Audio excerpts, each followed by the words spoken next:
So I released a thing, Mike. You did. Tell us about your thing. I had fun releasing this. Working with OmniFocus 3.0. Longtime followers of me know that I wrote a book about OmniFocus way back, 2016, early 2016, I believe.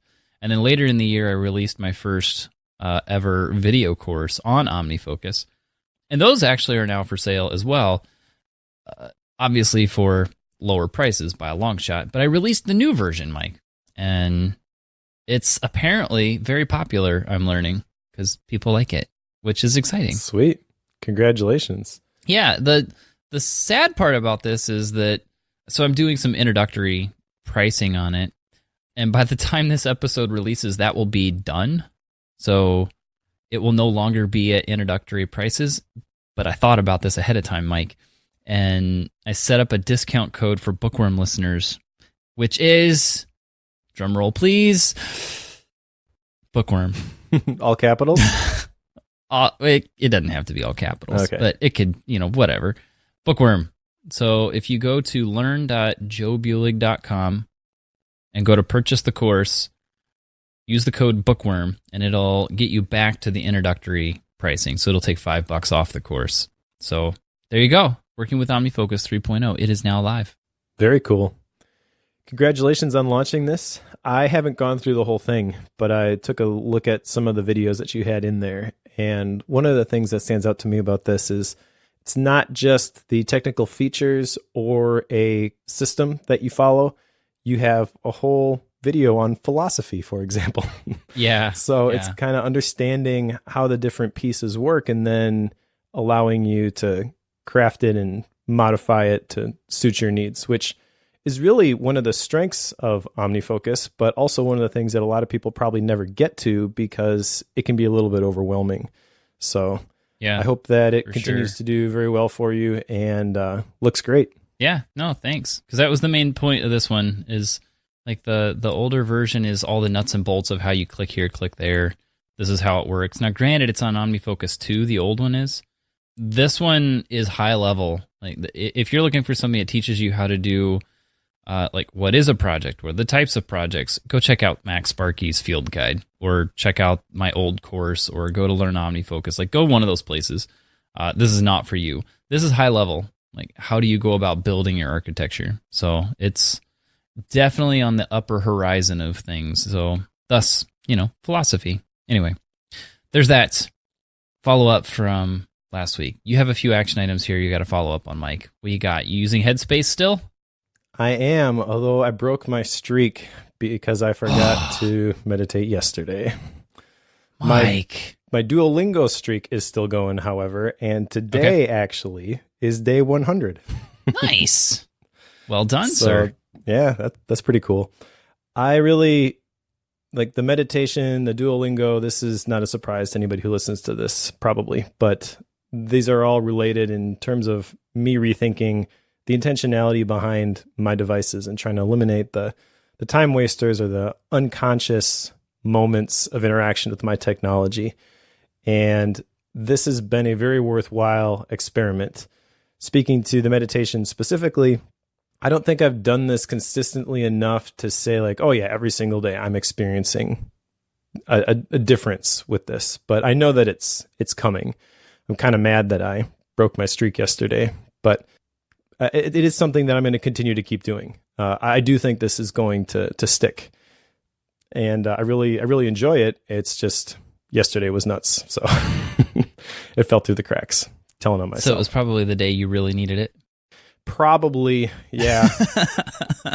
Yeah, it's true. The next item on my follow-up here, which is probably the fun one, is the create baseball cards for my family. Now, I put a link in the document here. I'll copy this link right now and I'll paste this in the live chat. I don't think this is something I want to release as part of the show notes yet because this isn't finished. Okay. This is kind of a concept. And I'll walk you through what I did here. I just made this quickly in OmniGraffle. And this is for me, but this is what I think the format of the card is going to look like. I obviously want to make it a lot prettier. I want to go into probably numbers and create like a table and on a 0 to 10 scale, recreate these Kolbe scores so they look a lot better than they do right now. But I do want to have my Kolbe results here. I want to have my top 5 StrengthsFinders results here. You remember that exercise where I sent you that email and I asked you basically what you considered my strengths? Oh, yeah. Yeah. I did that to a bunch of people. That's part of the unique ability book that I was going through. And I dug that stuff up. And the exercise is you send that to a bunch of people who know you pretty well. And then you synthesize all their responses down into like your top 5 unique abilities. And so that's what that next section is. And then the other piece for me, just something that I want to be looking at all the time, and it seemed to make sense on a baseball card, is my life verse. So this is a Bible passage. I have Psalm 112 on here because that's the one that really means a lot to me. And so that's all on the back of this baseball card, or will be on the back of a baseball card. And I want to do something similar for everyone in my family. Not everybody has taken the Kolbe. Not everybody has done the StrengthsFinder. Everybody does have their own verse in our family, so that piece is already there. And we've also got something downstairs in our basement with all the different like character traits. So not everybody has gone through the unique ability thing that I have on mine, but we basically have like a list of the positive traits that we see in our kids written down. And so those are the types of things that I would put on their cards instead of their unique ability. Sure. So the card that you shared the link to, that's yours?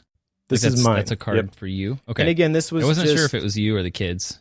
Yeah, this is me. Just based on some of the things that I had already done, all of this stuff exists for me already. So I was kind of playing around with the different elements and what might I want to be on here. Since I had these things, these were kind of my building blocks or my Lego as I snapped these together and tried to create a format that I liked. Then once I have that, and I think I'm pretty close to that. Obviously, there's not a whole lot of formatting that's done to this. I want to make it a lot cleaner, a lot prettier, but this is basically what they'll look like, I think. Sure. Well, it's kind of a cool concept. I would share it. Make it public. Come on, Mike. You could do it. Okay. The other action item I had here, which is the hard one, is embrace radical truth and radical transparency however I can. I feel like I'm trying to do this. It's kind of interesting because there's not a whole lot of places that you can do this. I'm finding you have to kind of tiptoe a little bit and kind of feel things out before you really dive in with radical truth and radical transparency. I do think that you can, like for your family, embrace these and kind of set the tone for we're going to always share what we're thinking and we're always going to share what's true. But there's a lot of other scenarios where just because I recognize the value of this doesn't mean I just get to spout off whatever I'm thinking. So this one requires some discretion, I guess. Sure. Yeah, because it's one of those that you have to build up. You have to build up a lot of integrity with honesty and a close relationship of trust with another person before you can do this. That's what I was going to say. There really needs to be a solid foundation of trust before you can really do this. Right. And there are some places where I can do that, but there are some places where I'd like to do that and I can't yet. Sure. Yeah, because bad things could happen if you start just, here's everything I've got going on and here's everything I think about your business. Okay, I'm never talking to you again about this. Yeah, just because it's true doesn't necessarily mean it's helpful. Right, for sure. Well, I've got one action item to follow up on, systematizing my business decisions. This starts with data collection, at least in the way that I intend this action item, which I have started. I don't know that there's an easy way to follow up on this one, Mike, because it's going to be something that's going to have to take some time. It's going to be a longer term process of developing that system. But it has a lot to do with data and funnels and how do you go here versus there. Sometimes I see like sales funnels and stuff, and I get a little squeamish because it tends to take some of the personal touches out of those conversations. I don't want to do that. So trying to figure out how to do that on a larger scale is what I'm intending there. So we'll see how it pans out in the long term. I do have a lot of those systems in place for working with OmniFocus to build that in the long term as well. So yes, I've started that road. Not really anything I can technically share on that quite yet, because I have not embraced Mike's action item of radical transparency, apparently. So that's not something I intend to do, but I will likely share a lot of tips and tricks of what I learn along the way, just because I have a tendency to do that. So yes, I think that's it for action items, which brings us to today's book, which is You Are Awesome by Neil Pasricha, who has written 2 other books, The Book of Awesome and The Happiness Equation. Just want to point out again, we mentioned this last time, but we're going through advanced readers editions that were sent to us by Neil and his team. So if you see some of the promo stuff we'll have for pictures for this, you'll notice the cover on it looks slightly different, namely a big black dot on it. So there's that. But I want to point that out because these books were given to us. We were not given any form of, we would like you to say. There was none of that. So we're allowed to say whatever we want about these books. And I'm glad that we get to do that because I really enjoyed this. This was an awesome read. So I'm looking forward to getting into this one. But yes, You Are Awesome by Neil Pasricha. He's a New York Times million-copy best-selling author. Tagline on this one is 9 secrets to getting stronger and living an intentional life. My tongue will work. It was a great read. I really liked going through this, but he shares these 9 secrets. We'll go through each one of them. But what were your first impressions on this, Mike? This was not the normal type of book that we cover, I feel like is the best way to describe it. It was kind of the anti-principles. Yeah. But that doesn't necessarily mean that it was a bad thing, even though we both rated Principles 5.0. It's a very different and I would say entertaining, very feels like you're being told a story, as opposed to Principles is like, forget all the personal stuff. Here's the facts. Here's the systems and the machines that are working behind the scenes. Right. This was more of an emotional read. Neil's got a crazy story. The whole launch pad for his career and his books was this blog that he started after his marriage fell apart and his best friend took his own life. And that is 1000 Awesome Things, 1000awesomethings.com. And he just decided that things are going terrible, but I'm going to find the things that are good, and started blogging about the things that were awesome. And these posts on this website are great. Yes. Like one of them from November 19th, number 370, says backing your car into the driveway. There's a picture of a car like facing the street. And then the whole post says, and driving it right out. Awesome! Exclamation point. Yep. So that kind of gives you the little things, little taste of what this book is all about. There's not a lot of I don't know how to say this without it sounding kind of bad, but like there's not a lot of meat to this book compared to Principles. Like Principles, you kind of have to read it probably 5 times in order to digest the gist of it. This one is a lot easier to sit down and read because he's telling you his story. And so after you read it, the real impact is in the story that he tells and kind of the attitude that you feel towards your own situation and recognizing that you have the ability to kind of change that. But it's not a bunch of lists of things and like 1,000 different things that you're going to need to remember and apply at different points in your life, which is exactly what Principles felt like. Sure. So all that to say, it's very, very different, but it's very, very good. And it also, I think, makes it a lot more accessible and something that just anybody could sit down and enjoy. Yeah, because when we went through Principles, we kind of came away from that with the idea that you have to be in a certain place in order to read that. And it's kind of heady, takes a lot to figure out how you're going to apply it. This is not that. This is something I think is approachable by pretty much anybody. That what you just said, I think that's the best way to encapsulate this, is that Principles felt very heady. This feels very emotional. Yeah, that's a good way to put it. So this is one that, it's ultimately about building resilience and how to live intentionally. He comes at it from the stance of you have bad things happen to you, or you feel like you just can't win, which is nice timing because I've had a lot of those thoughts lately, like, between health and other things. Like it just, I always tend to feel like I'm banging my head against the wall. So it's kind of nice to go through this at this point, even though, I have had some successes with some things. But let's jump into some of these secrets that he spells out. And I do want to preface this with, I'm not sure that I would have called these secrets as much as just these are things to consider when you're going through difficult times. Sure. At the same time, I completely understand the marketing and the publicity aspect of saying these are secrets. So I would probably agree to do the exact same thing if I were him. So, but on first blush, it's like, why are you calling it secrets? Why not call it principles? But that was in my head because we just finished principles. So I had the same thought. Yeah. So I was like, okay, well, that's just merely, happenstance of when these things crossed my mind. So let's step into secret number 1, which is add a ...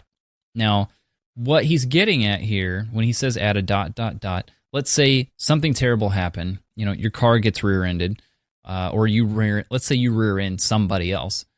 It's easy in that scenario to start having thoughts along the lines of, I'm a terrible driver. Bad things always happen to me. You can start to have these thoughts. His point here is that you can say things like, I'm a bad driver, but always make sure you put a ... at the end of that statement to allow yourself to grow past that point. It's not a matter of I'm a bad driver. It's I'm a bad driver for now. Like, you can put the little clarifier on there that allows you to step past that particular aspect. But that's important because it keeps your mind open to the growth piece. And I could not help, Mike, but think of Carol Dweck and mindset whenever I was going through this, because it's all about thinking about being able to grow beyond what you're currently going through. But that's the main point in chapter 1 here secret 1 of adding that ... to your story. Whatever it is you're telling yourself, making sure that you're not focusing on that, but being willing to see it as, an extension of that story that you're referring to in your own mind. Yeah, the main point is that something bad happens, and we tend to view that as the end of the story. And he says in this first chapter that sometimes the hardest thing to do is to keep going. But that's also the only way that things ever change. I think it was Winston Churchill who said, if you're going through hell, keep going. Like you don't you don't decide that, oh, this is terrible, I guess I'm just going to stay here for the rest of my life. Yep. But that's what you feel like doing whenever that happens. You just want an escape. But that's not the way life works. My pastor has a different way of saying this, which I like, and I think it fits with this whole idea of your life as a story. He says all the time, turn the page. So the period, his main point, the ... he's saying replace the period at the end of your sentence. The ... indicates that there's more to be said. There's something coming after this, adding yet to the end of the sentence, essentially. And that's hard for us to do because we get so focused on the result, and we see the result and we apply that result through a fixed mindset lens, going back to your point about Carol Dweck, and we say, I am a failure, rather than saying I failed, but I'm going to learn and I'm going to go try something else, and eventually I'm going to find the thing, and everything's going to turn out okay in the end. But in order for that to happen, we have to keep going. I think this is one of the most powerful things that you can do, is just simply never, ever, ever, ever give up. And again, this is way easier to talk about than to actually practice. I get that. Just keep going, step by step.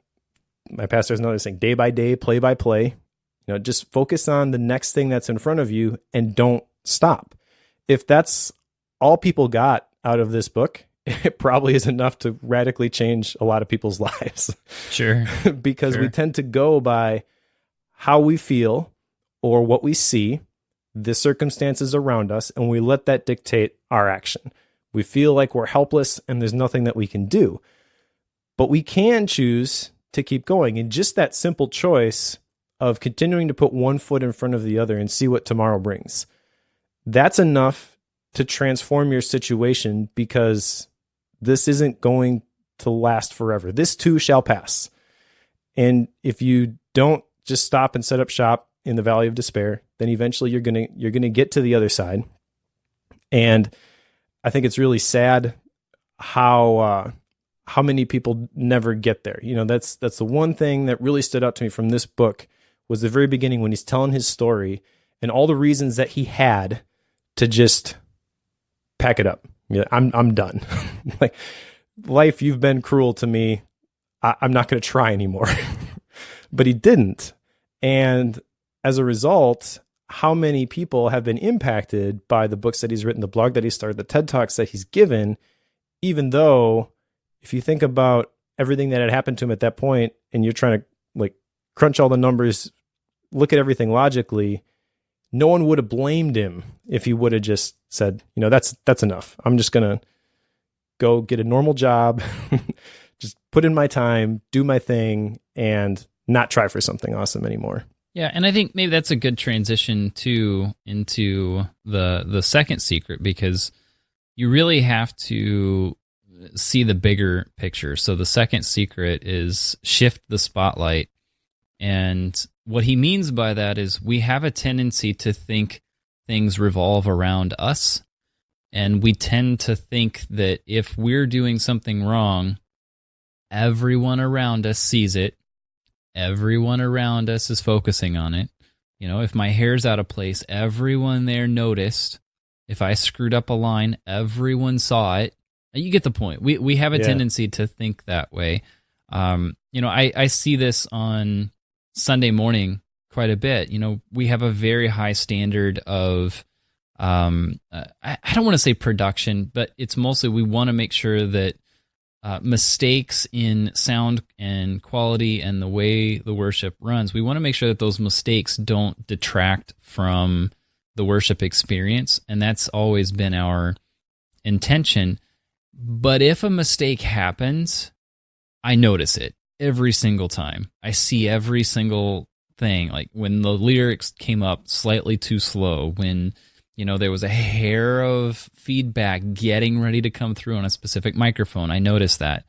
And I think everyone saw it, and everyone saw that there was that potential mistake. I talked to people afterwards. Oh, it was great. It went really well. What? Yeah, like, there were these 7 things that went wrong. How could you not? They don't see that. So his point here is that when you shift the spotlight, you have to start realizing that those mistakes or those little pieces that you see or that you do don't necessarily revolve, like not everyone sees those. So shift the spotlight off of yourself, broaden it out so you can see the broader picture of what's going on, because you're just one piece in the broader puzzle that's going on there. So don't focus in on yourself like I tend to do, it seems, every time I run sound. Yeah, and I think the really powerful application of this for a lot of people maybe is a little bit more personal. So it's not on I'm in charge of the lights or the sound for a large corporate event, but just the fact that I am somewhere where there are 1,000 other people. I think, based on the spotlight effect, that everybody is looking at me, and really nobody's looking at you. Right. So don't worry about it so much. One thing that was really interesting to me from this section, we have these 2 different extremes typically in the productivity space specifically. I think talks about how we hear inspirational messages like just do it or follow your heart, and then when you can't do something or you recognize you're not good at something, then you feel stuck. And at that point you've got a crossroads, because if you quit, that's a problem. And if you stick with it, that's also a problem because you're still stuck. Yep. And so he makes the point that as a result, this self-help industry can actually be pretty toxic and offer a surprising amount of contradictory advice. And I think this is totally true.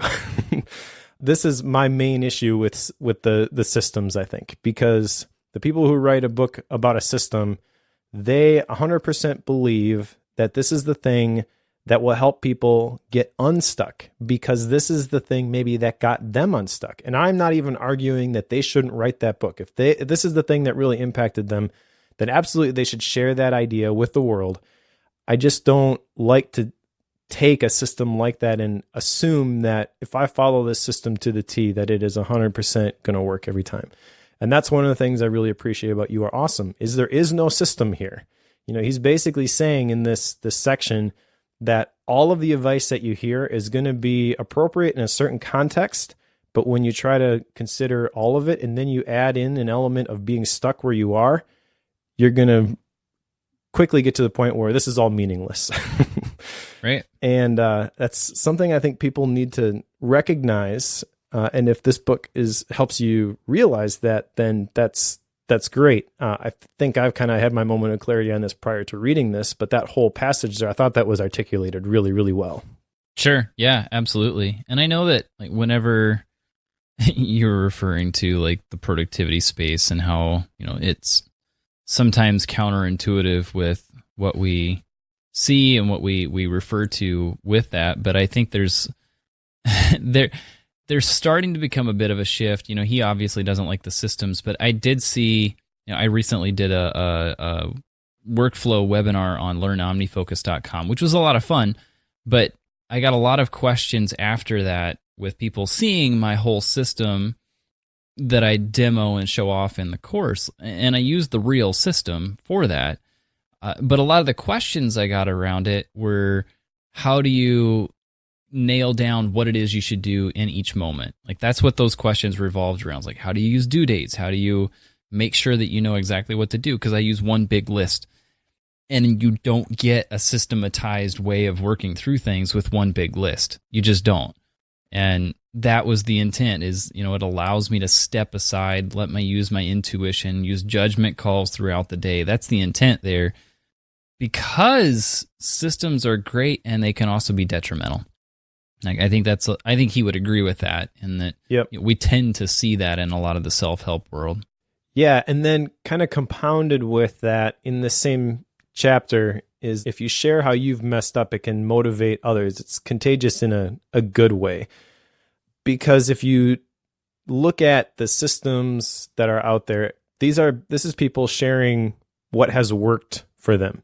And again, I'm not arguing that they should not share that. But if all anybody ever shares is the things that are going well, and no one shares the mistakes that they've made or the struggles that they've had to go through, then when you go through something challenging, you think to yourself, well, I must be doing it wrong because no one else that I look up to is facing this kind of stuff. But the truth is that they all are. Yes. So that's one of my action items, is to share more of my failures. And I know that's not the first time I've had that one, but it's a good reminder to me to not just share the stuff that looks good on the outside. The stuff that's really going to help people may be the things that I'm struggling with. Thus, bookworm.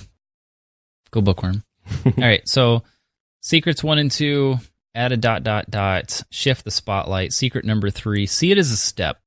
All right, now think about something bad that has happened.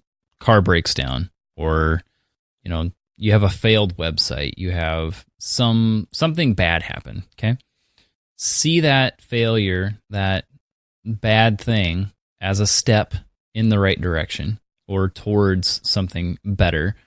The example here is that in Neil's case, he had, I think it was 5 or 6 websites that were complete failures. And then he started the blog, 1,000 Awesome Things. He started that blog because he got tired of all his failures. He wanted to look for things that are awesome, thus backing your car into the driveway.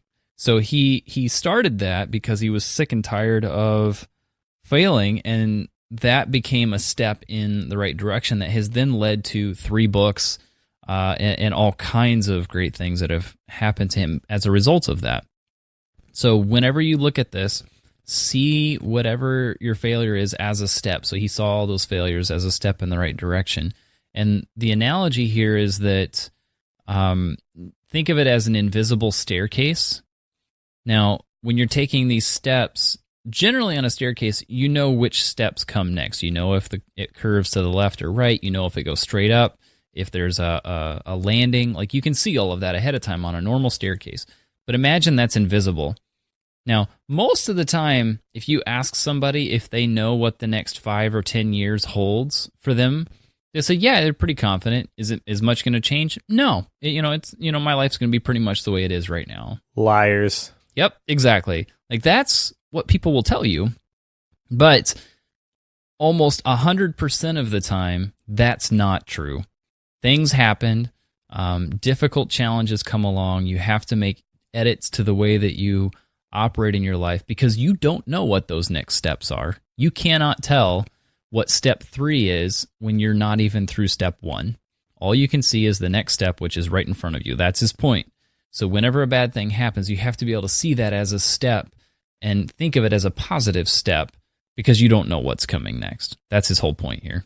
Yeah, and then kind of coupled with that is the fact that we think the way things are is going to be based on the way things were, or maybe rephrasing that, the way things will be in the future is based on what we've experienced so far. So we project our current experience forward. And that's the whole idea of the invisible staircase is you can't see where the top of it is. You don't have a clear path forward. To your point, you just have the next step. And kind of coupled with that is the general idea of failure as a bad thing, because we look back at all the times that we've failed and we see maybe the negative consequences that came from it, or we remember how that made us feel. And then we project forward that, well, I'm going to avoid that if I can. But as he talks about in a later chapter, that's really the thing that's going to ultimately allow you to be successful. So we need to challenge some of those traditional ideas about moving towards our ideal future, because we assume that we can see up the invisible staircase, but we can't. And then there's another key piece to this, which is a minor point that he makes, but I really think is worth calling out here, is that all news is negative. I 100% agree with this. I've stopped following the news now for probably a couple of years. For sure. And it's kind of interesting to me because my parents are older, obviously. They still very much are connected with the news, the evening news specifically. That's how they find out about what's going on in the world. And then when we see them for dinner or whatever, they want to talk about world events. Like, did you hear about this? And I'm like, no, I didn't. Every time I have to say that, I feel good. Oops, sorry. Didn't keep tabs no, on. I don't. And I don't really care. Because every single, regardless of which way you lean politically, every single news outlet, they make their money off of bad news. So there is going to be plenty of bad news. And if you add up all of the psychological effects that has on you, it's very easy to see how that can very much be contradictory towards progress in your quest for awesome. But it's also the kind of thing that makes us keep coming back. It's kind of habit forming. It's addictive. So I don't know. It's hard sometimes to break free from some of that stuff, but he makes the point, and I 100% agree with this, that if you really want to be positive, if you want to live an awesome life, you need to remove as much negative as you can, and removing the news as a source of information probably going to have less of a negative impact than you think. It might have a much greater positive impact than you think. So we're recording this on a Friday, and on this coming Monday morning, it will be exactly 1 year at that moment. It'll be exactly 1 year since the last time I watched the news. And I watched the morning news, and I know this because we were in a hotel on our way towards my mom's place for Thanksgiving, which, is coming up next week. So we do that trip every year. And that particular morning, when we got up to the hotel, we went and grabbed breakfast, and I had the girls with me. And someone in the room, of course, had the TV on, because hotels are incapable of having a breakfast area without 1 or 12 TVs on and blaring. So there was a TV in the corner. They had the news playing, and I watched it for a few minutes, and Oh, totally wrecked my day. Just totally, because, everything's inflammatory. Everybody's mad. It's all negative. Like, why is this even on? Airports too. Oh, yeah, they're terrible too. And I think in airports, like everywhere you look, there's news. And it's probably just because people are killing time. But next time you go through an airport, just people watch and look at who's watching the news and look at their facial expressions and whether they look happy. Yeah, for sure. Well, I know that, we sat there in the breakfast area, and one of the guys that I could tell who was intently watching the news got up and left. And there were two other families there that I could see were not paying any attention to the TV. And I just asked them, like, can I turn that off? And they looked at me like, oh, I suppose that is an option. We can turn that off. And they're like, yeah, by all means. So I went over, and I couldn't find the power button on the thing, and there was no remote to be found. So you ripped it out of the wall and threw it in the pool. I totally ripped the thing out of the wall. I was like, no. I will shut this thing off. So I pulled the power cord on the thing. I was like, we're shutting this off. And the rest of breakfast was peaceful. And the part that was funny to me was that before that TV was turned off, each table in the room was kind of in their own little world. Like we were all contained, like we were talking amongst ourselves as a family. When I broke that, invisible wall between us and the other two families there, and killed the TV, for whatever reason, that broke the ice, and we were able to have conversations. So we had conversations with those two other families, found out that they normally go back to the same hotel at the same time of year. It's like, well, I might see you next year then. So we'll see. We exchanged numbers and stuff. It was kind of a fun little ordeal, but I still very, very explicitly remember like the news that day. And it wasn't even anything, massive. It was just something local, and they blew it out of proportion because they were looking for viewership. So, no news. Get rid of it. So let me share my own story with this, and kind of an annoyance about this. So I mentioned my parents like to watch the news. They like to talk to us about the things that are happening. We also have a lot of young kids. So they'll be talking about something, and they'll ask us, like, did you hear about the guy who got murdered? And my kids hear everything. They're like, wait, what? Right. And then they try to, never mind. Because it's like, well, because they shouldn't. Now they want to know. But they have no problem with us hearing it. Like, we have an opinion and a preference here too. Like, we would prefer not to hear this stuff, but that just doesn't even register as an option a lot of times, And I'm use this as an example. It's really not that big a deal. Okay. I am not, I have a very good relationship with my parents. Okay. But I use this as an example that it just becomes so ingrained in the normal day to day, but you don't have to settle for just going with the flow and chatting at the water cooler about all the negative stuff that's happening. You can set intention and change your course. Or tell yourself a different story. Oh, nice segue. Bing, I win. All right, secret number 4, tell yourself a different story, because that was awesome, because, you are awesome. So tell yourself a different story. When bad things happen, typically we see only the negatives. Like, I don't have the body I want. I see only the bad things about the way I look. My wardrobe isn't the way I like. My boss doesn't like me. Like, all these things are negatives, and we tell ourselves all the negative stories, like what the news tells us. And I think this is maybe one of the most difficult secrets here, Mike, because telling yourself the opposite of that and then believing that is so incredibly difficult, but I could see where it's super valuable.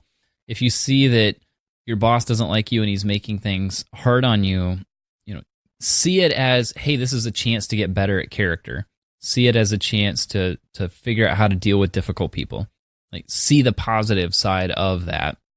Now, maybe that's a bad example. I don't know.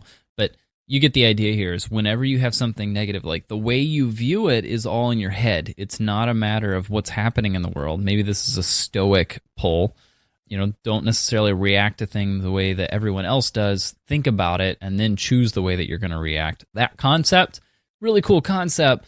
That is so hard to do. Like I tried to figure out ways that I could do this from the time I finished reading that section to now. And there have been a few points when I could try to implement this, and I have been very unsuccessful in trying to accomplish this. That's why I say I think this is the most difficult one, and I have no action items around this because I don't really want to try this. But it's one that I think could be valuable. It's just one that I think is super difficult. Yeah, I agree with you. The thing that I jotted down here was the 3 big questions, and I think this helps clarify how important the story that you are telling yourself at the moment really is. So number 1, will this matter on my deathbed? Number 2, can I do something about this? Number 3, is this a story that I'm telling myself? That last one in particular is pretty powerful, I think. He makes the point in this chapter that many of us impart shame to ourselves, which he defines shame as the belief that others are making a judgment of you. Well, others may not be making a judgment of you, but you're saying something that is making you ashamed of maybe something that you've done, and then you say that enough and you assume the identity, and now it's not that you're experiencing shame about something that you've done, but you're experiencing shame about something that you are. And again, no one needs to project this onto you. We do a great job of this ourselves. And the reason I think that this happens is that we tend to connect dots. We look at the outcomes and we say, well, that was a success or that was a failure. And then we ascribe a value judgment to the thing as either good or bad. And we kind of already talked about how we tend to ascribe failures as something that is bad, but that's not necessarily the case. And especially for people who are very logical, like I think both you and I are, we'll look at the facts. And there's a statement in this chapter that really struck me. He said that a fact is different than a story.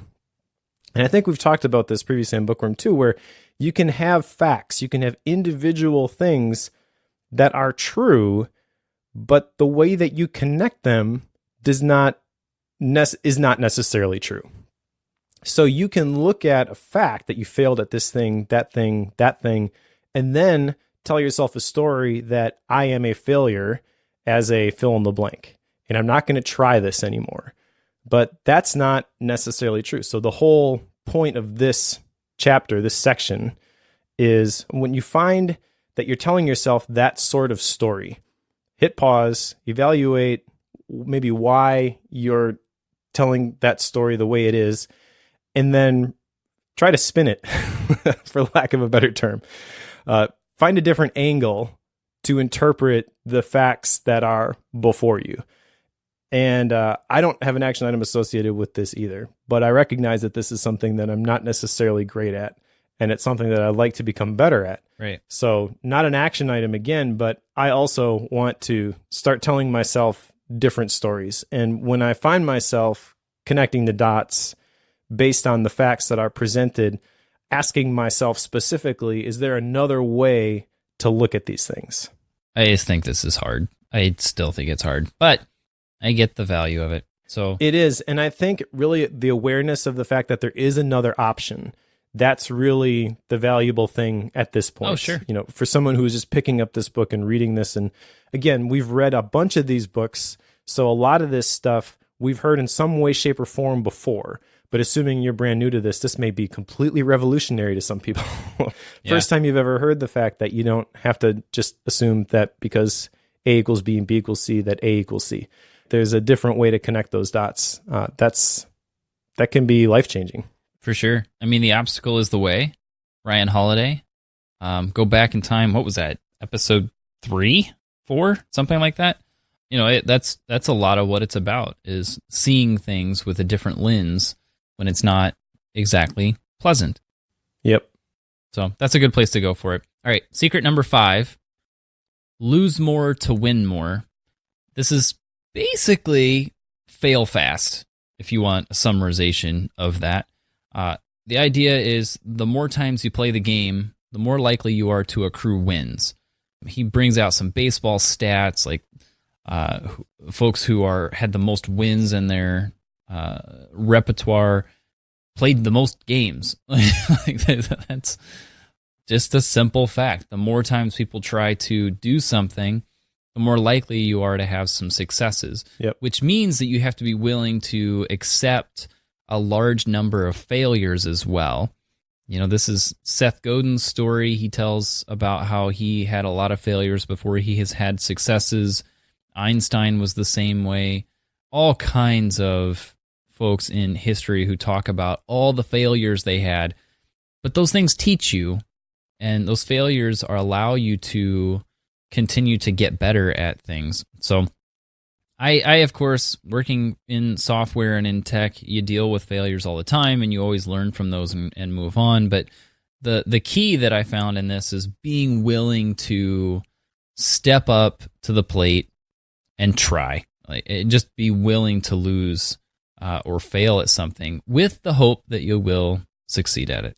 Yeah, this chapter, I totally get his point, but I also think that the fact that you fail a lot doesn't necessarily mean that you're going to succeed. So, how do I say this? A lot of failure does not produce a lot of success, but you can't get a lot of success without a lot of failure. Does that make sense? It does, but you have to keep in mind that he predicated this with some secrets that, you know, add a ... Yes, you failed, but now what? You know, shift the spotlight off your failure onto the broader picture. See that failure as a step. Tell yourself a different story about it. He gives you all of those before he gets to this point. So I don't disagree with you, but if you're doing those 4 things and you're willing to learn from those failures, I think eventually the answer is yes, you will eventually succeed. Yes. I think that's what he's getting at. I agree with you. For the person who just jumped straight to chapter 5, you maybe don't get that context. For sure. And I guess really that's the thing I want to call out here, is that you have to take this in context. And if you just read chapter 5, I think you're maybe missing some key ideas here. We kind of talked about the growth mindset. That really is the key, is what happens when you fail. So the number of failures doesn't really matter, but if after every failure you look at why you ended up here and you make some changes and you try something different, then that is going to eventually lead you to success. But the fact that you failed isn't a predicator of that success. He uses some sports examples. I think he talked about Cy Young, but the one that really stood out to me, because I'm in Wisconsin, Brett Favre with the Green Bay Packers. Nobody likes Brett. Because he's a very likable guy. He's just total chill.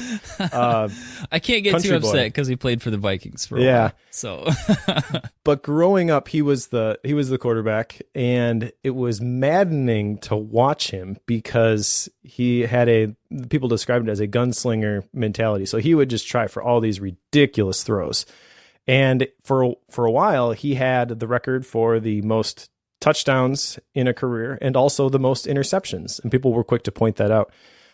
Neil would say that that's not necessarily a bad thing. I think when people share those statistics, they kind of think that it's a bad thing. I don't necessarily think that. I think those two are kind of related. And the fact that he threw so many touchdowns was based on the fact that he was willing to take some chances.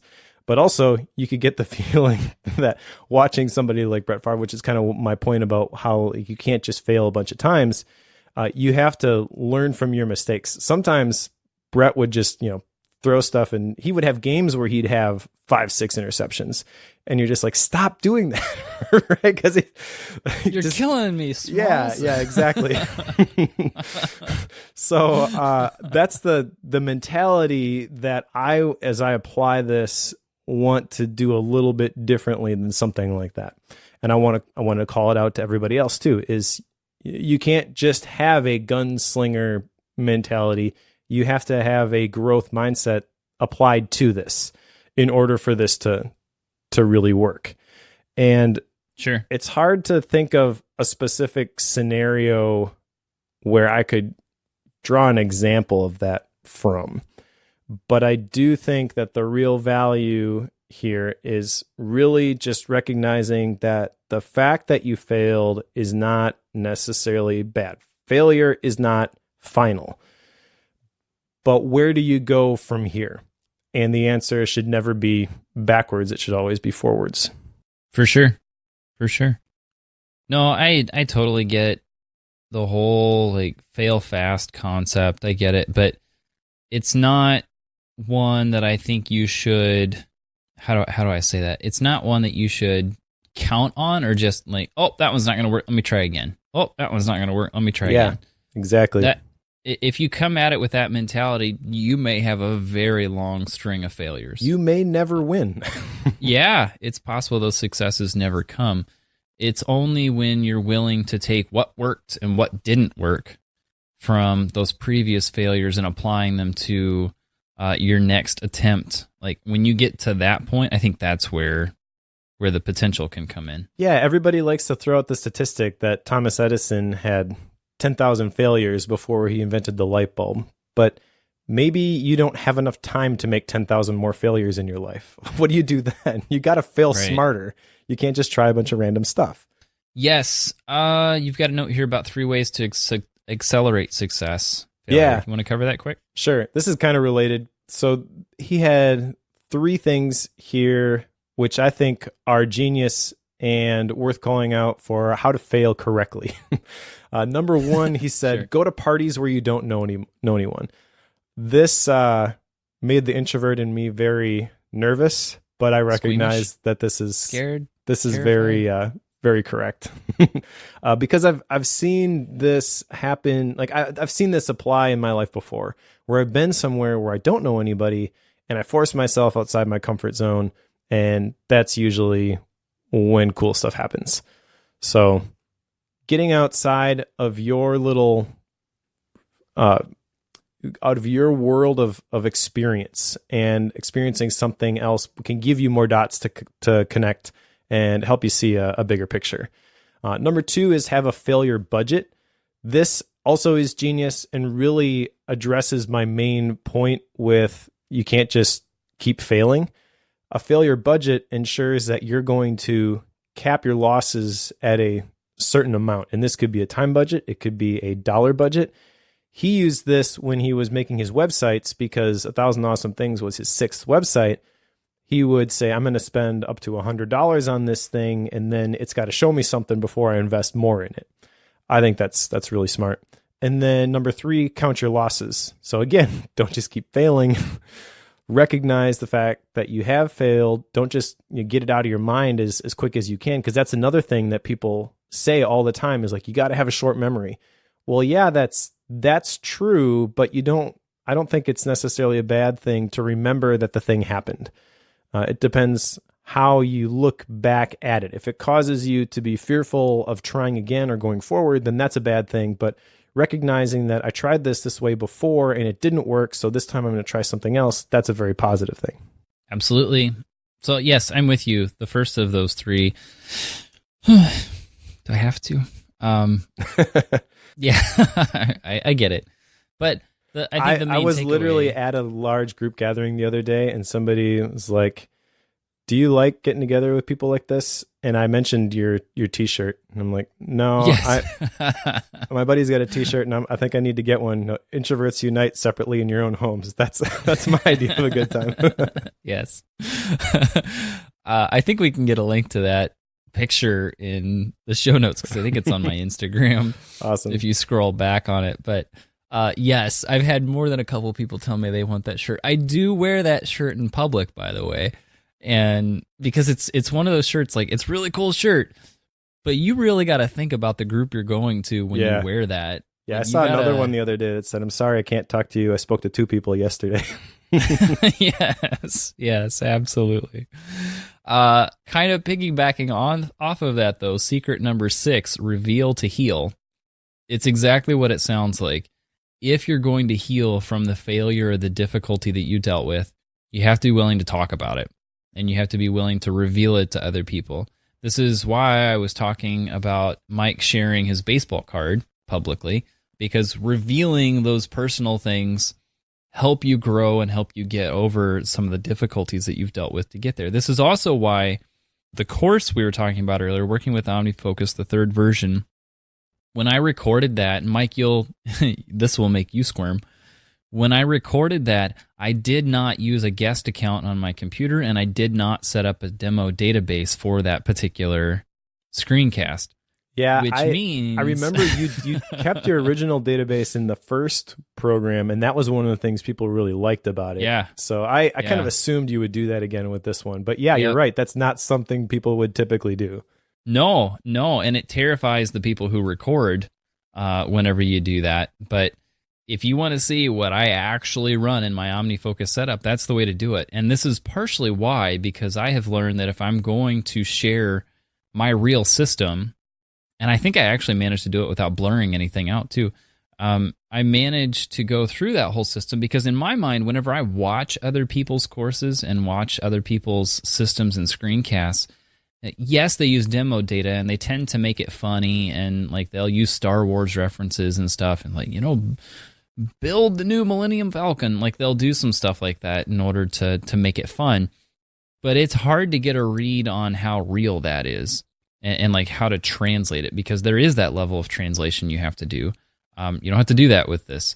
So I have found a lot of value in revealing the real thing because to me it makes it easier to learn on my own system as well. Like I always tend to, when I record those, I find things and I tweak and adjust my own system usually right after that, sometimes in the middle of. So that does happen. There was one point he called out one task of sorts that I have as an action item out of this section, and that's what he calls the 2-minute morning practice. It's 3 prompts. So this would be like, I guess you would call this a morning journaling process. Yeah. It's a way of revealing things to yourself. I've never really done something like this. I'm not one that typically uses prompts with journaling. No idea why that is. That's maybe something I should explore. But this sounded interesting, and I'm willing to try this. So the 2-minute morning practice, there's 3 prompts here. I will let go of, fill in the blank. I am grateful for. I will focus on. So what you're doing is, what is the thing that you have in your mind that you haven't let go of yet, that you're still, bottled up inside, not willing to move past? What are you grateful for? What's something that has happened that you're super grateful has happened to you? And what is the thing you're going to focus on for that day? It seems like it'd be a great way to jumpstart things. Now, granted, I read about this about 5 or 6 days ago as we're recording, and I haven't done it yet. Maybe that's a bad sign. But the goal is to do this. So I'm making this an action item. Maybe I'll actually follow through now that I'm making it public. So yes, that is one that I'm willing to try out. But I think on your part, Mike, I think you need to share your baseball card. Okay, I will. Not to pressure you into it. You can say no. It's okay. No, I don't mind sharing it. I think I've shared all the results and everything that's on the baseball card anyways. Let me think about whether I want to share the current version or if I can get a finished one before the episode goes out. I'll share that. But oh yeah, there you go. I have no problem sharing the basic design of it. I like the idea of the index card with the 3 prompts. When I read that, I thought about how I might apply that myself, and I couldn't find anything. Now, it's not to say that the practice that he has outlined here isn't valuable. I just think I've kind of done this a different way. So I've got my daily planning sheet that I fill out. Then in the morning, I write everything out with my fancy fountain pen. Thanks a lot. Yes. On my paper notebook. And then in the evening is when I do the gratitude and I have the prompts. I 100% believe in the power of the prompts, by the way. I definitely think this is something that you should experiment with. And if you're going to do it in a digital application, I know you like analog stuff, but Day One now has these templates that you can create, which make this super easy. It's actually even replaced the shortcut that I used to have where I would fill everything out and then it would format it into a table for me. So it's really, really easy to add your own prompts into a reusable template inside of something like Day One.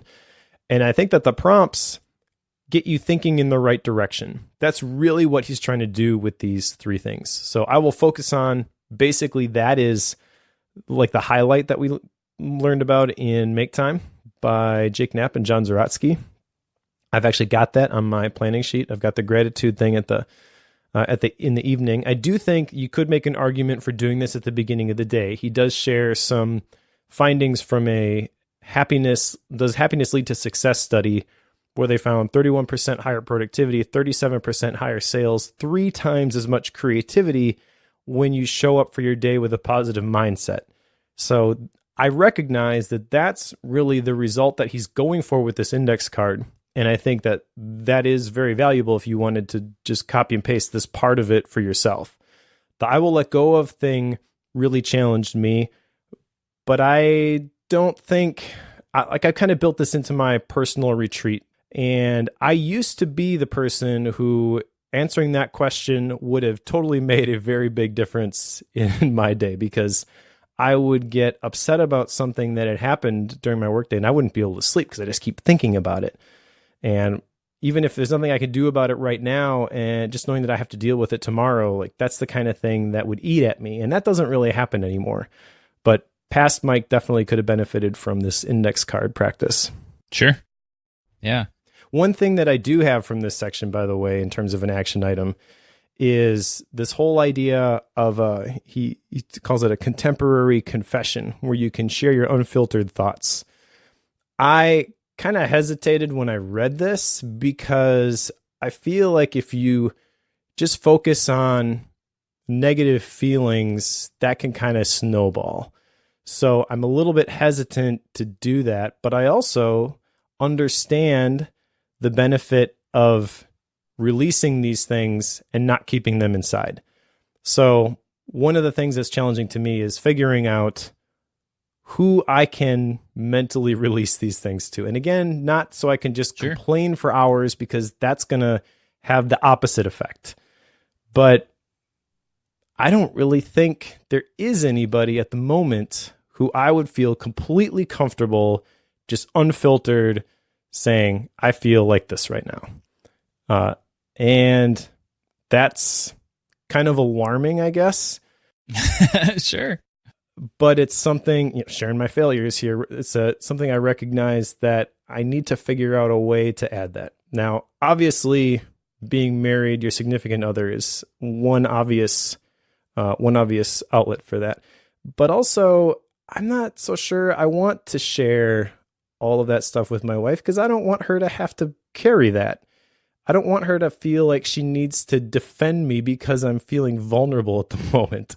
Right. So I'm not 100% sure exactly what this looks like yet, but it is something I need to wrestle through. Yeah, no, I get that. I have a tendency to mentally release to myself, which I'm not sure. That's what journaling is, basically. Yeah, and that's what I do nightly. So ultimately what I end up doing, and this is why I don't use prompts, I have a tendency to just write whatever is on my mind at the time. And usually that's whatever has been most difficult about the day. So you don't really want to read this because it's going to be pretty negative. So it's probably going to get burnt at some point.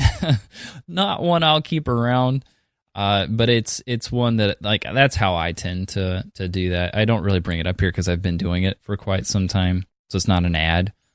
But I don't know, that could be an option. I don't know that you would need to do that with a person. Personally, I don't, and not sure I would.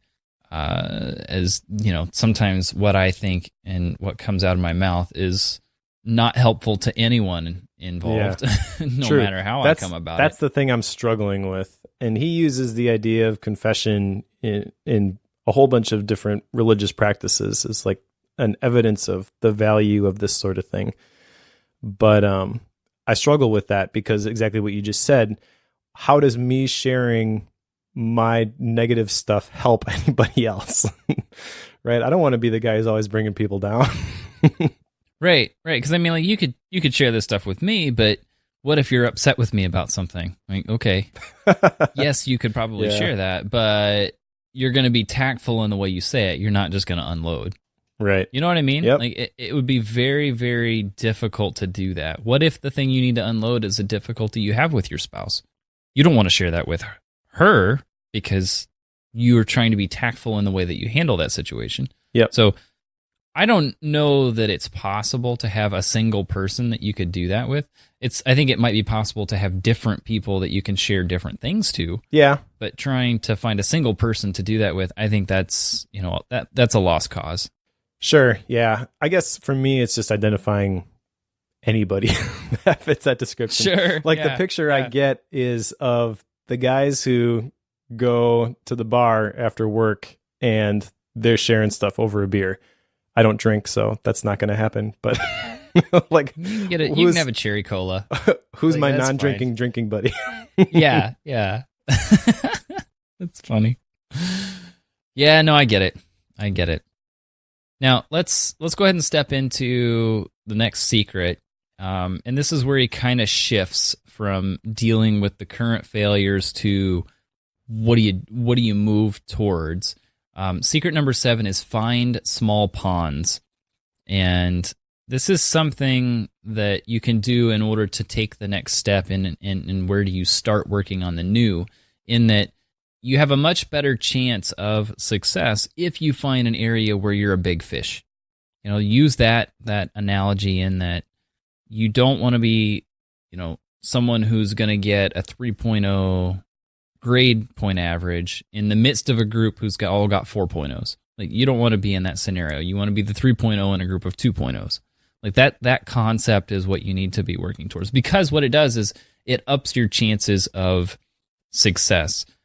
As kind of a story, and I don't mean to keep pushing this course, it's just been fresh on my mind, so it's something that's come up. This is kind of what I do with OmniFocus. OmniFocus is not, it's not electric vehicle big as far as a topic. It's much smaller than that. And that's where I've kind of had my niche as far as expertise goes. So that has become a small pond that I know that I'm comfortable operating within. And I'm trying to branch out to a few other areas as well, somewhat successfully here and there. So I am working on that as well.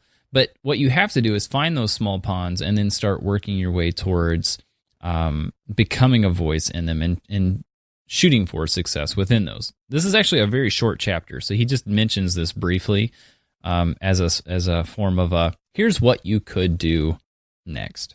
I understand the point that he's making here, but again, I think this is something that could be correct or incorrect depending on the context. So, as an example, when I read this initially, I thought of some advice that I had been told a long time ago, that if you are the most important person in the room, if you want to keep growing, you need to change your room. Like, you got to get around people who are more successful than you are. And I do think that there is an element of truth to that. But on the other hand, he uses a very relevant example for me of when he started giving speeches, because this is something that I've wanted to do and I haven't really pursued it a ton because I know it's a ton of work and I just don't think it's a major piece of what I'm doing right now.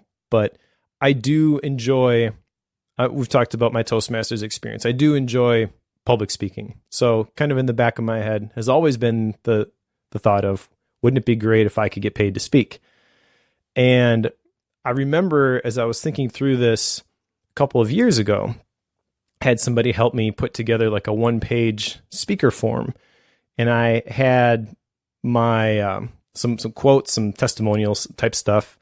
I had some speeches that I had done previously so people could like pick something if they wanted something for like a corporate training sort of thing. And then examples of your work. So my book, podcast, stuff like that I had been on. And then pricing information. And I remember putting pricing on there and somebody telling me add a 0, basically 10x everything. Sure. So I did, and obviously it went nowhere. So that didn't really help. And Neil's approach was different because he started at the low end of the pay scale. And when he uses the story in the book of when he started working with a service to help get him paid speaking gigs, they were asking him sort of like, what are the types of venues that you want to speak in? And he was going for the low stuff, the small stuff. And they were kind of, my impression of the story, they were kind of taken aback by that. Like they thought that was kind of weird. But I think there's a lot of value to that. I think that if you start that way, you are pretty much guaranteed to underpromise and overdeliver. And that's going to create a lot of goodwill and a lot of momentum as you grow. You'll start to develop a reputation as somebody who is really, really good, as opposed to kind of the approach that I was following unintentionally, was this guy who has never done this before. Somebody pays him a big sum of money and they feel like, well, that was a rip. That's a quick way to derail your speaking career. So I think that finding small ponds and the whole idea of failing and then succeeding, when you can do that, when the stakes are small and you can learn those things, you can string together some successes. That's going to be a much better path forward for a lot of things that people want to do. But also just finding the places where you feel like a big fish and just hanging out there for a long time, that's not necessarily a good strategy. Yeah, and that's exactly what I have a note here of. He never mentions of when to switch ponds or when to move to a lake or when to move to the ocean. Like he never mentions that. But you do have to at some point. Correct. And that piece isn't brought up in that, yes, you can find the small ponds, but don't become complacent or comfortable or content with that. That would be my argument, in that you have to be willing to grow. If you're going to continue to get better, you're going to continue to string together successes, you either have to find a different pond or a bigger one. Yep. In order to continue to grow there. Now, at the same time, in his defense, I think what he's getting at is, how do you get that first success? Yep, totally. Because I don't think he really tries to go beyond that per se, at least not here. So I think that isn't necessarily his intention with this particular chapter, but it's also not made clear. So that might be a detriment to this section, or a qualm that we have with it, but that's something that I think should be called out for sure. Yeah, and I don't think it's necessarily a qualm or even a disagreement. It's just something that I thought of based on the whole context of everything that we've ever read as we're looking at this book. You know, he's telling stories and he's creating a narrative in a very specific direction, so I don't fault him for the approach that he took here at all. I don't think that his advice is wrong. I just want to bring some more context to it. Yeah, no, that makes sense. Which does bring us to secret number 8, go untouchable. Easy way to summarize this, deep work. Basically what he's getting at is setting up untouchable days. You have a time period or an entire day where this is when you're going to work on your thing, and don't let anything get in the way of that. Like that's really, if I'm going to completely distill down that whole chapter into one little tiny succinct summarization, that would be it. When you read this, did you have an interest in trying this? Like, this is something that I feel like whenever I was reading about, like, I want to do an untouchable day, like, I feel like that's impossible for me because so much of my day is spent handling things that show up. I can't really do that. Does that make sense? Like, maybe I'm just trying to find an excuse. Well, you are trying to find an excuse, but that doesn't mean that what you're doing is incorrect either. So I don't think I would have responded to this the same way as I did when I read it, had I read this a year ago, because my work situation has changed. And one of the things that we use at Blanc Media is Basecamp. We've brought up Gap books and things like Jason Fried, and it doesn't have to be crazy at work. The whole Basecamp ethos is kind of built around, you don't always have to be accessible. And that has really changed how I go about my workday. There are times when we don't communicate as a team for an entire day. And I think that I can probably schedule that fairly regularly. It doesn't mean that I can't respond though. So I need to give some thought to this, because there are going to be times when people need something from me. Usually I can see ahead and anticipate that, but I would love to try this. And even if I can't embrace it completely, I definitely won't be able to do the no cell phone, no Wi-Fi. But my version of this, as I'm thinking about it, is just I cut off every distraction from the outside world. Basically, if I'm going to write scripts for a course, for example, then I'm not checking anything. Email, Messenger, nothing. And that kind of happens already accidentally every once in a while. So that's kind of the thing that gives me hope, is maybe I can schedule this stuff into my regular day-to-day. I'm not going to schedule it 16 weeks in advance like he talks about. That's but intense. As I sit down and think about my week, I think that there's an opportunity to say this day is going to be my untouchable day. And again, even if it's not completely untouchable, I feel like I can create the 80-20 of this pretty easily, given what I've got to work with. For sure. Yeah, no, it makes perfect sense. I don't know. I like the idea. It's one that it struck me as deep work through and through from the get-go. And as much as I love that concept, like that's where deep work, I feel like, strikes me more, because Cal Newport at least gave the opening to do this for a few hours or just an hour for your day. I can get on board with, and I can implement that. But an untouchable day, at least in my work week, I have no idea how that would work. I can sometimes get 3 or 5 requests before I ever get to my desk.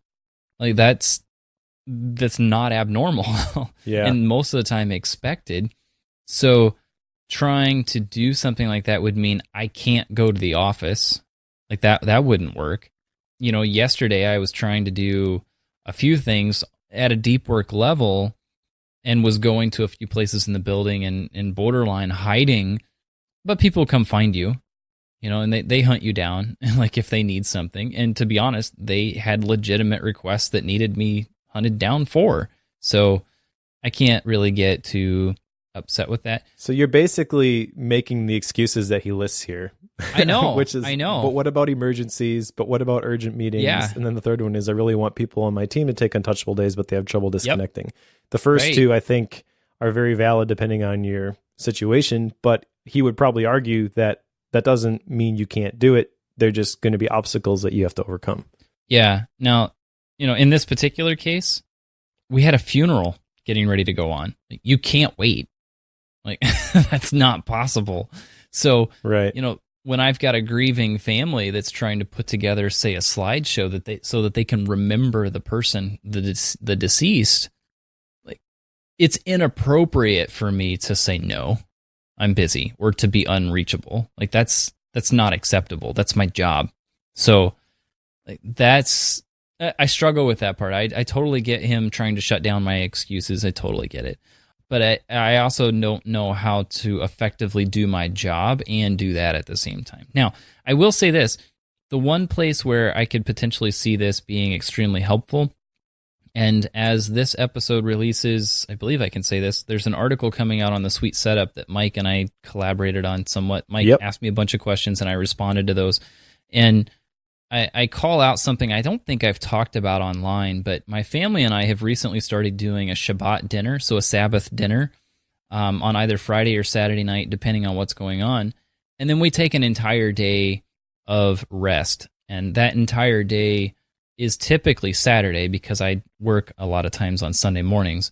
So that Saturday is usually when I'm taking a break. That I have a tendency to be very regimented about, in trying to make sure that I'm focusing on my family that day and not letting the outside world get a hold of me. And that's okay on that day. But I'm not going to be working on that day. Like that's a rest day. That's not a get work done day. So I could maybe see that applying here somewhat, but in a different way. Like, I'm not going to be accomplishing a bunch of tasks on that day. So, I don't know. That's about as close as I can get. He does do a good job of shutting down my excuses, though. Yep. So, all right. That said, secret number 9, never stop. Now, when we were talking about number 5, lose more to win more, but also find small ponds, and we're referencing, like, yes, you have to be willing to move on. Like, this, I feel like, is maybe the catch here, in that he does cover that, in that, yes, you're going to have failures. Yes, you may have some successes, but don't stop. Keep stepping forward. Keep being willing to take the next step on the invisible staircase. Be willing to continue moving and pushing forward. That's what he's getting at here. I don't really have much more to say about it than that, because this is just that. Never stop. Keep going. Yeah, one additional thing I'll call out is he mentions don't overthink things simply because you have options. And I think this is difficult for me and probably a lot of other people too, where if you are further along on your journey, once you've made the mindset shift of, I have the ability to design the type of life I want to live, you can get to the point where you're trying to keep all of these doors open. Which book was it where we talked about that? Was that Predictably Irrational? Where we try to I believe so. And where we keep all the options open. And he's basically saying, just because you have a bunch of options, don't overthink things. Just make a decision and go with it. Which is a good reminder to me, because I totally tend to overthink things. Sure. It's like, well, I could do this, or I could do that, or should I do this, or I don't want to close that door. But really just picking a course of action and then going all in with it, that's really the thing that's going to make a difference. And then also he mentions that every connection is an opportunity to learn. And I view this as, but when he said that, maybe this isn't exactly the point that he was making, but I read this or interpreted this as every single person that you come in contact with, you have the ability to learn something from.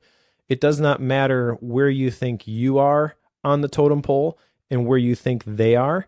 Even if you think that you are further along or above them, and I hate using that term, but it's really like what we do if we're honest with ourselves. We think that we're above certain people because we've achieved something. That's not really true, but that's kind of the natural perspective that we have. I don't want to look at people that way anymore. I want to, every single person I come in contact with, kind of ask myself, what can I learn from this person? Maybe there are aspects of my life where I've got some things figured out to a higher level than they do. But that doesn't mean that in a different area, they don't have more experience and can't teach me something. And I feel like I'm getting better at this, but still I probably miss a lot of opportunities to learn something just because I don't recognize them. And I want to be looking for those. Yeah, no, that's a good point to make. I do want to call out something from a higher level. If you look through these 9 secrets, there is a progression here that I think is important. And if you look at this whole progression, it might handle some of the points we've brought up of, well, you kind of need to be willing to do X, not just this. He kind of calls it out if you look at the flow here. So something bad happens, add a ... shift the spotlight, see that failure as a step, and tell yourself a different story about it. So those are kind of 4 pieces of what happens when you have that failure.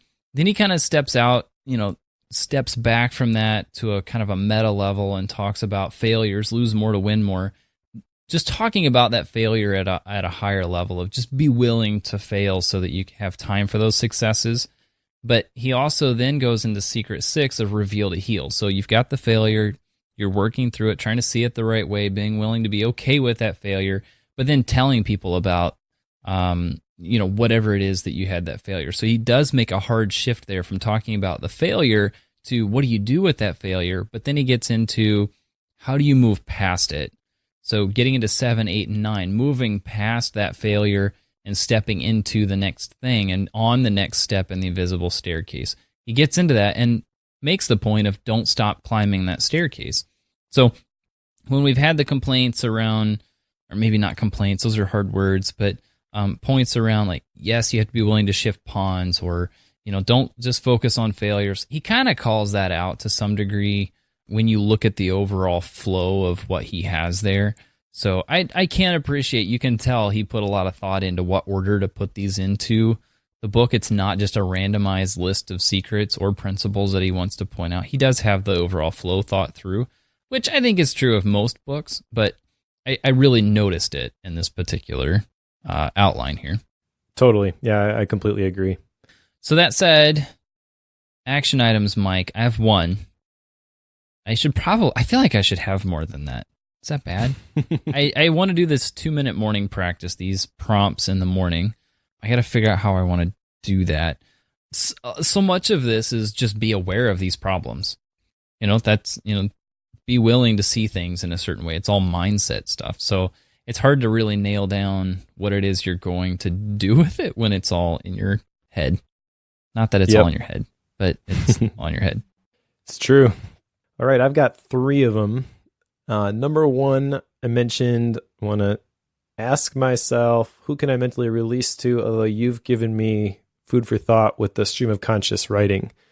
That's something I got away from when we talked about that with the morning pages, the artist's way, I think. Right. Maybe it's time to revisit that now that I have a fancy fountain pen. You'll appreciate it more now. Yeah. The second one was to share my failures. Again, I feel like this is something that I have been doing. It's not something that's going to just all of a sudden start, but it's a good reminder to keep doing that because there is value in that. And then the third one is to think about how I might implement the untouchable days, even if I don't take it all the way to the degree that Neil has. I think that I can 80-20 this, and doing so would help me create more mental space, which is a great lead into the book that we'll cover next time, but we'll come back to that. Yeah, for sure. So style and rating, you go first. Yeah, this one, he tells a lot of story here, and his personal story, which is like woven through the entire book from start to finish, which is a fascinating story.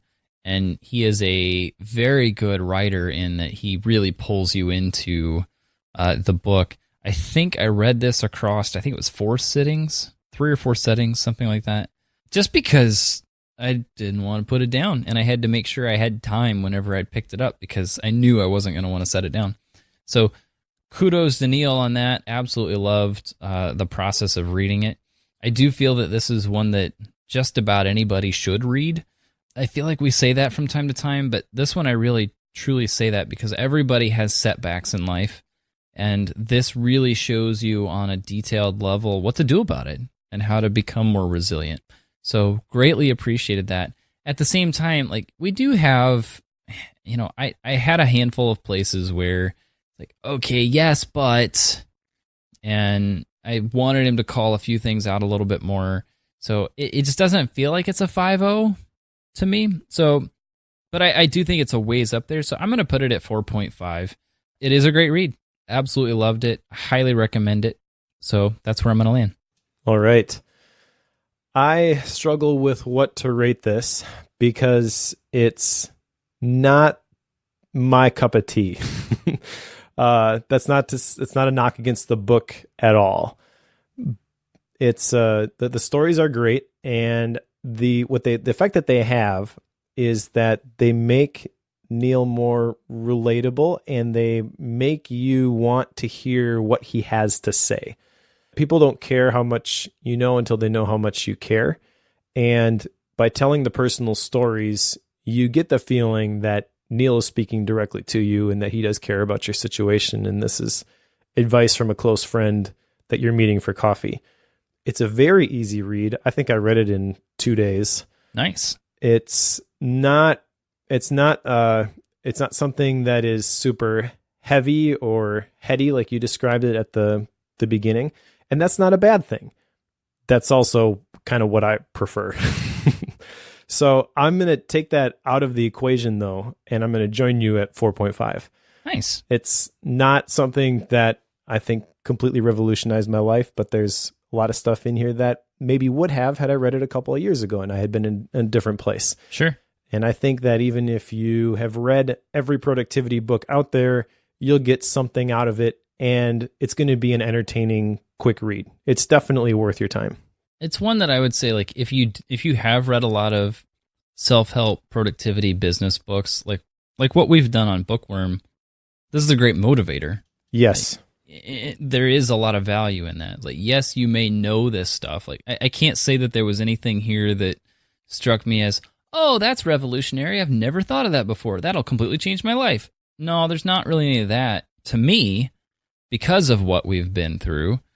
But it is a very good motivational book to me because there's a lot of things in here. It's like, yes, I know this, but I needed reminded about it. So that's why I like it so much. Exactly. It doesn't need to be a revolutionary book. He references a lot of studies in here that we've unpacked in a lot greater detail in other books. So there may be absolutely nothing new in here for you, but I guarantee you that once you go through this, you will be motivated to a higher level to apply some of this stuff. Absolutely. So that said, love the book, highly recommend it. Put it on the shelf. What's next, Mike? Next is Margin by Richard Swenson, which was a recommendation. I think Rosemary was the first one to vote for this, but it's something that I've wanted to talk about on Bookworm for a very long time. So I was super excited when I saw it start to take off. And so this is one of the highest recommended books in the club. And I'm excited to go through this one with you next time. It's all about finding space.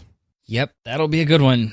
And probably a good timing on that one as well. So the one after that, if you remember from a couple episodes ago, was it 3 episodes ago now? I forget, 2 or 3. We went through Super Better, and I played a game, and Awful Otter on the club won that game. So Awful Otter got to pick what the next choice that I was going to have, if you follow my weird logic there. So Awful Otter picked The Infinite Game by Simon Sinek, and I think Mike's okay with that. It didn't have to scare you. Yeah, I was going to say, Awful Otter won the game, but more importantly, Mike did not lose the game. Yes. So you've got Margin, then following that is The Infinite Game. Do you have a Gap book this time around? I do. I pre-ordered this a while ago when I saw Michael Hyatt was working on this. He came out with a new book not too long ago called Your World-Class Assistant. It's all about working with a VA.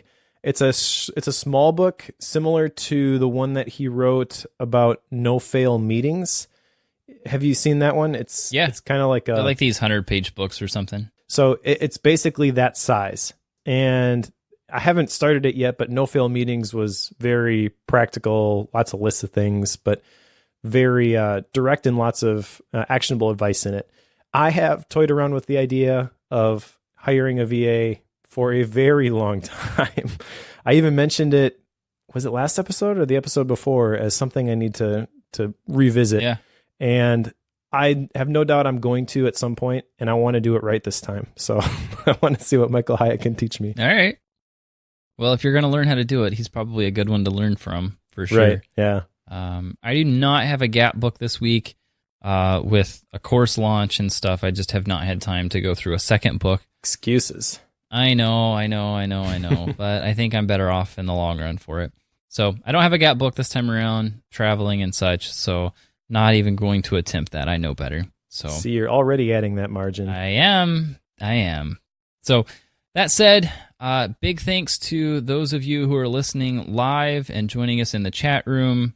Big thanks to you guys. You help the show keep going. If you would like to join the private area and listen to these live whenever we're recording them, you can join the Bookworm Club, club.bookworm.fm, and become a member of that club, a paid member of the club. And you get some special perks. There's a custom wallpaper that Mike put together for it, which I use on everything, it seems like. Love that thing. So good job, Mike. So there's a wallpaper. You get all of Mike's MindNode files, all the notes that are there. There are a few Gap book episode recordings that I've done from some previous Gap books. So there's quite a bit in there. But again, the big one is you get to listen to these shows live and talk, chat with us as we're recording this. So if you haven't already, you can become a member, club.bookworm.fm/membership, and that'll get you straight to the page where you can sign up to do that. Awesome. Well, thanks everybody for listening. And if you're following along, pick up Margin by Richard Swenson, and we'll talk to you in a couple of weeks.